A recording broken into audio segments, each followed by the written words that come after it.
መሰረት አቤት ዛራ፣ እንዴት ነው? ቤቱን በደንብ እየዞርሽ ነው? አዎ። ላንቺም እኮ ደረጃውን ያለ ስራ ከምትወጪና ከምትወርጂ ለምን ጥሩም ባንገትሽ ላይ ያስረንልሽ ቆሻሻ አውጡ እያልሽ በየቤታችን አዞሪ። ስራ ፈት እኮ አይደለሁም። እንደዚህ አድርጊያት በይኝ። ስራማ መች ፈታሽ? ሙሉ ቀን ታወሪያለሽ። ግን ያንቺ ከንፈር መቼ ነው ባትሪ ነው የሚለው? አረ ዛራ፣ በስተርጅና ቀልድ ጀምረሻል። ሽበትና ቀልድ አብረው አይሄዱም። ባይሆን ጸሎቱ ላይ በርታ በይ። የሚሆነው አይታወቅም። እኔስ ኖሬ ነው የምሞተው። አንቺ ግን እኔ ያለሁበት አይደለሽ እንዴ? ለምን? አሁን እኮ ትልቅ ሰው ነኝ።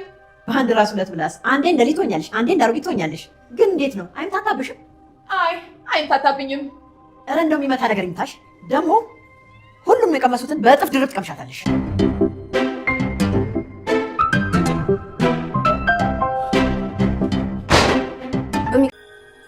ሳቅና ፌሽታችሁ አድሮ እንደማይሆን ተስፋ አለኝ።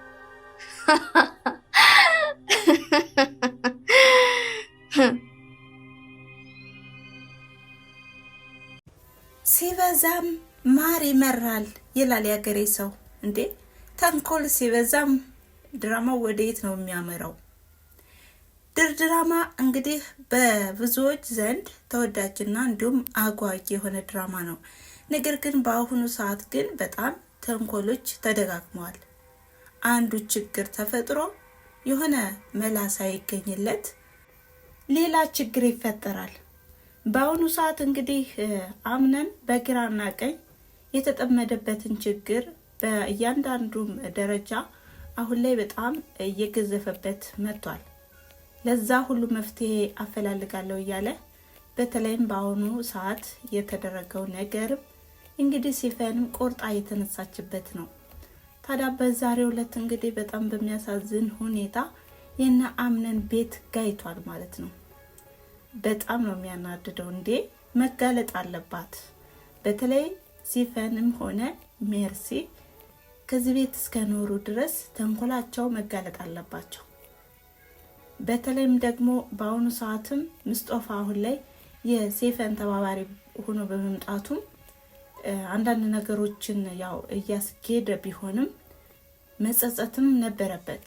ነገር ግን አሁን ላይም ደግሞ ብዙዎቹ በቃ ጥያቄ የሆነባቸው ነገር አንድ መፍትሄ ሳይገኝለት ሌላ ችግር ለምን ይፈጠራል ነው። አሁን ላይ የወይዘሮ ሞዘሬላ ጤናም ቢሆን በጣም አደጋ ላይ ነው።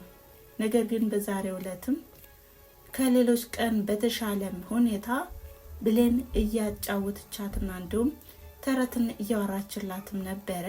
እንዲሁም ሰላምን ተሰምቷት ዛሬ ላይ ከሰዎች ጋር እንዴት ልገናኝ ቻልኩኝ በማለትም ደስታ በደስታ ሆና ነበረ። ታዲያ ይህን ሳቅና ጨዋታቸውን የተመለከተ ሲፈንም ይህ ሳቅና ጨዋታችሁም አይውልም አያድርም፣ በዛሬው ዕለትም አጠልሸዋለሁ በማለትም እየፎከረችና እየዛተችም ነበረ። እንደዛተችና እንደፎከረችም አድርገዋለች ማለት ነው። ሰላም የተወደዳችሁና የተከበራችሁ የቻናሌ ተከታታዮች እንደምን አላችሁ?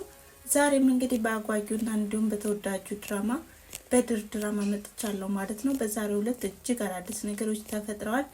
እንግዲህ ጄሪን ካለፈችበት ፈተናም ለማጽናናትና ለማበርታትም ተብሎ እራት ግብዣ ተብሎ ቤተሰቡ ሰብሰብ ብሎ ሳቅና ጨዋታቸውን እያደመቁ ባለበት ነበረ። እንግዲህ ቄመኛዋና በቀለኛዋ ሲፈንም እንግዲህ በጣም በሚያሳዝን ሁኔታ እንዴትና በምን ሁኔታ ማጥመድ እንዳለባትም እያሰበችም ነበረ። በሚገርም ሁኔታ ግን ብሌንም ቢሆን የሆነው ሆኖ አምነን እንዴትስ ልትረበሽ ቻልክ በማለትም እየጠየቀችውም ነበረ። ታዲያ በዚህ ደስታና በዚህ ጨዋታ መካከል እኔ ሰላም ሊሰማኝ አልቻለም፣ ምን እንደሆነ ባላውቅም በማለትም የተሰማውን ፍርሃትና እንዲሁም ልቡ መሸበሩንም እየተናገረ ነበረ።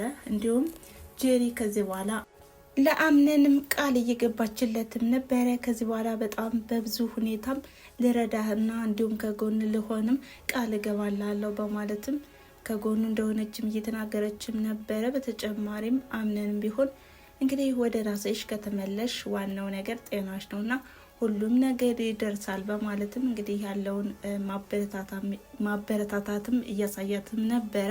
በዚህ መሀል ግን ብሌን አሁንም የቅናት ስሜት እየተሰማባት ነው። ምክንያቱም ጄሪን ለምን ተንከባከባት የሚል አይነት ማለት ነው። ታዲያ ምስጦፋም ቢሆን ብሌን ባሳየችውና እንዲሁም በምታደርገው ድርጊትም ግራ ተጋብቷል። እንዴት ሊሆን ይችላል? እንዴት ነው በጣም የተረበሸው? በአምነን ምክንያት ነው አይደለ? እንግዲህ ጄሪንን እንደማያፈቅራትም አውቃለሁ። ታዲያ ጄሪ በመካከላችሁ ገብታለች በማለትም ሁኔታውንም እያብራራላትም ነበረ። ብሌን ግን ይሄ ሁሉ ነገርም ሊገባት አልቻለም። እንዲሁም ምስጦፋ የቀድሞ የጄሪ ፍቅረኛም እንደሆነ ምንም አላወቀችም እና እንዴት ልጠይቀኝ ቻልክ? እንዴት ነው በዚህ አይነት የተረዳይ? በማለትም እየተናገረችም ነበረ። በሌላ በኩል ሜርሲም ቢሆን ስለ ባለቤቷ አምነን ጠይቋትም ነበረ። ያለው ሁኔታ ግን ምንም ደስ እንደማይልና እንዲሁም ሌላ ቦታ ሂዷል ሲባል ነበረ። ነገር ግን ላፈላልገው ሞክሬ ነበረ አላገኘሁትም ብላለች። እንግዲህ ከባለቤቷ ጋራ ያላት ግንኙነትና እንዲሁም የሆነ በጣም የሚያሳዝን ነገር ነው ማለት ነው። ምክንያቱም የጸብና የጥላቻ ይመስላል። ይህንን ነገር ግን የአምነን አክስትም ለማጣራት ሞክራ ነበረ። እንግዲህ የደረሰችበትና ያሳለፈችበትን ሁኔታ በቃ ማጣራት ፈልጋለሁ በማለትም ከስራ አጋሮቿ ጋርም እያፈላለገችም ነበረ። በተለይም ለቃልም የሜርሲን ሁኔታና እንዲሁም ያለችበትንም ስለ ባለቤቷም አንዳንድ ነገር ማጣራት ፈልጋለሁ በማለትም በባለፈው እንግዲህ ደብዳቤ በመጻፍም አድርሰዋትም ነበረ። ታዲያ የአምነን እናትና እንዲሁም የአምነን አክስትም ስለ ሜርሲ ባለቤቷም ያውቃሉ። የሚያውቁት ሚስጥር አለና ይሄም ሊጋለጥባት ይችላል ማለት ነው። እንግዲህ አምነን እንደፈራውና እንዲሁም በጣም በሚያሳዝን ሁኔታ የሚያሳዝንም ስሜትም ተሰምቶትም ነበረ። በተሰማው መሰረትም እንግዲህ ቤቱ በተኙበት ጋይቶባቸዋል ማለት ነው። ታዲያ በጥሩ ሁኔታ ይተርፉ ይሆን ወይስ የሚጎዳ ሰው ይኖር ይሆን? ብቻ በጣም ነው የሚያሳዝነው የምር። እንዴ የሆነ ሰው ከተጎዳ በጣም ድራማው እየተበላሸና እንዲሁም ድራማው ድራማ ሳይሆን የሆነ ብቻ በጣም የሚያስጠላና እንዲሁም በጣም የሚያሳዝን ይዘትን ይዞ ይመጣል። ታዲያ እንግዲህ እኛ ምኞታችን አንድም ሰው ሳይጎዳ ቤቱ ቢወድምም እንደነበሩበት መምጣት አለባቸው ባይነን። እንዲሁም ሲፈንና ሜርሲ መጋለጥ አለባቸው። እስከ መቼ ድረስ ነው ሁልጊዜ ተንኮልን በተንኮል ሁልጊዜ እያገዘፉ የሚመጡት? እና ስራቸው ተጋልጦ ለህግ መቅረብ አለበት ባይነኝ እንደኔ። እናንተስ እንዴት አያችሁት? ይህን ድራማ እንዴት ታዘባችሁት? አልተናደዳችሁም? በተለይ በዛሬው ዕለት በዛሬው ክፍል ማለት ነው ካለፉት ተንኮሎች ይልቅ የዛሬው በጣም ከባድ የሆነ ነገር ነው ማለት ነው። እንግዲህ ሲፈንም ቢሆን የቤቱ ካርታ በማንና በምን ስም እንደሆነ እያጣራችም ነበረ። በአምነን ስምም እንዳልሆነ ደርሳበታለች። ታዲያ ወዲያውኑም ስልክ ነበር የደወለችው። እኔ እንደዚህ በብቸኝነት እያደኩኝ እሱ ደግሞ እንደዚህ ተንደላቆ እንዲኖርና እንዲያድግ አልፈቅድለትም በማለትም እንግዲህ የበቀል ጥላቻዋንም ብዙ እይዛተችና እየፎከረችም ነበረ። ነገር ግን በሚያሳዝን ሁኔታ ከዚህ ቤት አሁን የዋሆችና ልበቀናዎቹ በጣም ጉዳት እየደረሰባቸው ነው።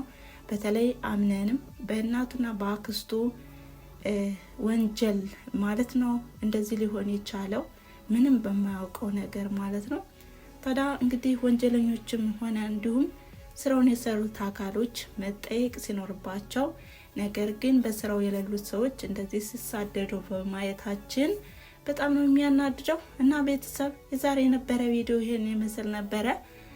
በዚህ ድራማ ላይ እንደተማራችሁበትና ዘና እንዳላችሁበት ተስፋ አድርጋለሁ እያልኩኝ በቀጣይ ቪዲዮ እስከምንገናኝ ድረስ እናንተም በቸር ቆዩኝ እያልኩኝ ቻው ቻው።